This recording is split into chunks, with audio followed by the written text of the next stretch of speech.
Shalom et bienvenue à 7 minutes pour revenir à l'évangile. Caïn, Balaam et Corée, 3 voies d'apostasie dans l'église.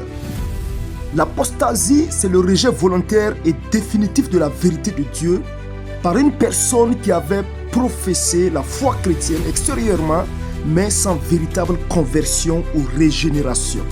Les apostats ont rejoint malheureusement l'église visible, comme la plupart, déguisés en agneaux. Ils infiltrent discrètement l'église et se font passer pour des pasteurs, des docteurs, des leaders spirituels. Don Makatu disait que les attaques les plus virulentes ne proviennent pas de ceux qui rejettent ouvertement la vérité, mais plutôt de ceux qui disent faussement le connaître et y croire. Le Saint-Esprit, par la bouche de l'apôtre Paul, disait que dans les derniers temps, quelques-uns abandonneront la foi pour s'attacher à des esprits séducteurs et à des doctrines de démons. 1 Timothée 4, le verset 1. Pour ce faire, la Bible nous met en garde contre des apostats dans l'église. Dans Jude 11, Caïn, Balaam et Corée, qui représentent des voies d'apostasie dans l'église visible. Malheur à eux, car ils ont suivi la voie de Caïn. Ils se sont jetés pour un salaire dans l'égarement de Balaam. Ils se sont perdus dans l'égarement de Corée. Jude 11. 3 voies, 3 formes d'apostasie. Nous examinons ce soir avec vous la première voie d'apostasie qui est celle de Caïn. Il faut rappeler que Jude ne s'adresse pas à des païens, mais à des personnes dans l'église visible. Des faux docteurs, des faux pasteurs, des faux frères, des fausses sœurs qui ont suivi 3 anciennes routes qui existent encore aujourd'hui. La première étant la voie de Caïn ou encore le christianisme sans nouvelle naissance. C'est la route ou la voie la plus dangereuse introduite par Satan dans le christianisme. Caïn était un homme religieux, il faut le souligner. Dans Genèse 4, verset 3, Caïn fit à l'Éternel une offrande.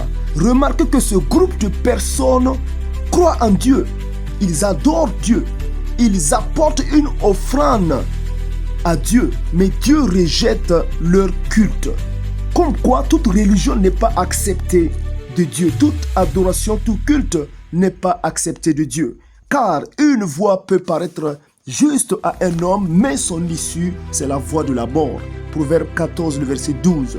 Caïn était religieux, mais aussi désobéissant. Il savait que Dieu exigeait un sacrifice sanglant, comme il a donné le modèle en Éden à la chute de ses parents Adam et Ève. Cependant, Caïn a préféré inventer sa propre adoration ou culte envers Dieu.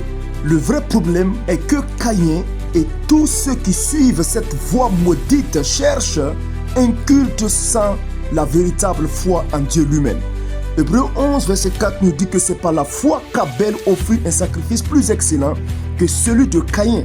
C'est par elle, c'est-à-dire par la foi toujours, qu'il fut déclaré juste, Dieu approuvant son offrande.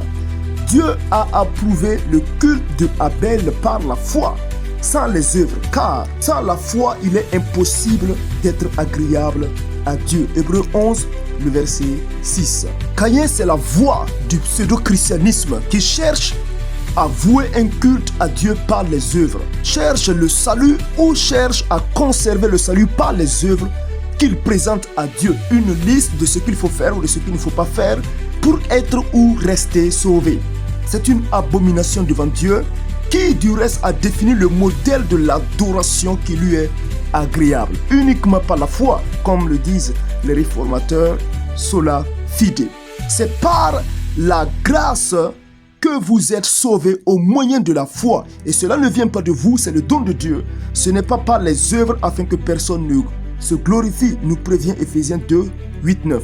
C'est la foi qui a fait la différence entre le culte d'Abel et celui de son frère Caïn. Nous avons aujourd'hui cette voie apostate de Caïn dans le christianisme. Un évangile de régénération décisionnelle, c'est-à-dire que les gens sont sauvés pour avoir effectué une œuvre, celle de la prière, dite du pécheur, à l'issue de laquelle le prédicateur déclare le pécheur sauvé ou devenu enfant de Dieu.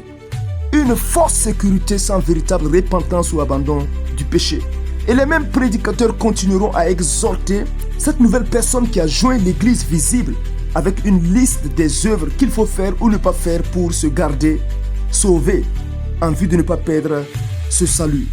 Le sacrifice sanglant de Jésus importe peu pour ce système du salut par les œuvres, comme ça a été d'ailleurs le cas pour leur père Caïn, qui malgré le sacrifice sanglant que Dieu a inauguré dans le jardin d'Éden, qui pointait Christ, Caïn a préféré gagner la faveur de Dieu par ses œuvres, ainsi que sa descendance. Qu'en est-il de la voix de Balaam? Et pour le lundi prochain, Dieu voulant, dans 7 minutes pour revenir à l'évangile. En attendant, demeurez bénis et restez connectés pour plus d'enseignements centrés sur la Bible. Shalom chez vous.